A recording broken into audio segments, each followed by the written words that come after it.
Movie review: Don't Move, on Netflix. When it comes to horror and high-stakes thrillers, Sam Raimi is no stranger to crafting nail-biting experiences. Known for pushing suspense to its limits, Raimi's name alone sets expectations sky-high. Though he's not directing this time, his role as producer on Don't Move ensures we're in safe and sinister hands. Raimi's influence is evident throughout, even as he passes the torch to Adam Schindler and Brian Netto, the directing duo behind this tense thriller. This follows a similar setup to Raimi's involvement with Don't Breathe, another intense thriller from 2016, which was directed by Fede Alvarez. In Don't Move, the story centers around a young mother, Iris Kelsey Asbil, who's mourning the tragic loss of her son. Shot in the picturesque Bulgarian wilderness standing in for California's remote beauty, the scenery is both haunting and serene. As Iris reflects at a modest memorial for her son, her pain is raw and visible, suggesting she might be contemplating a dark choice.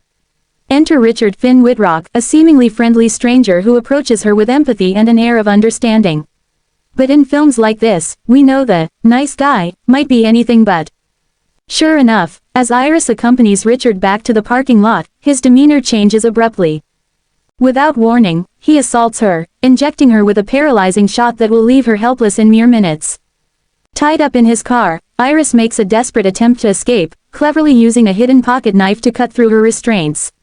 Her initial escape succeeds when the car crashes, but Richard, injured but relentless, isn't giving up so easily. Iris's intense journey for survival takes her through the wilderness and even into a roaring river, all while her body's mobility fades with the drug taking effect. Her fight for survival reaches a new level when she's found by an older man, Moray Treadwell, who brings her to his cabin, supposedly offering her safety. Yet, as anyone familiar with thrillers might predict, this is just the beginning of a series of twisted events. Whitrock's portrayal of Richard is chilling, capturing the essence of a man who blends normalcy with a hidden, horrifying agenda. He shifts between seemingly kind and dangerously psychotic with ease, creating an unsettling experience for the viewer. He's the kind of character we've heard about in real-life crime stories, making his portrayal all the more believable and unnerving.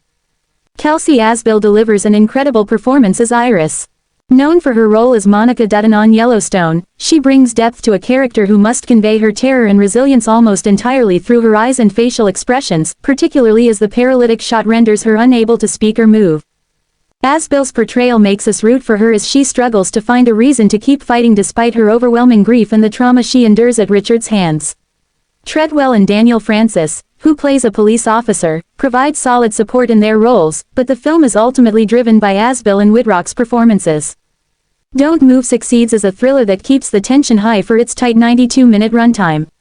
Zach Cooperstein's cinematography deserves special praise, especially for the breathtaking aerial shots that emphasize the isolation of the wilderness and amplify the suspense as Iris fights for her life.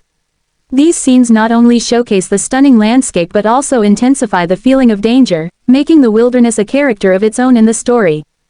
In summary, Don't Move may not redefine the thriller genre, but it's an effectively crafted entry in the family man-turned-killer category, drawing you in with its suspenseful premise and strong performances.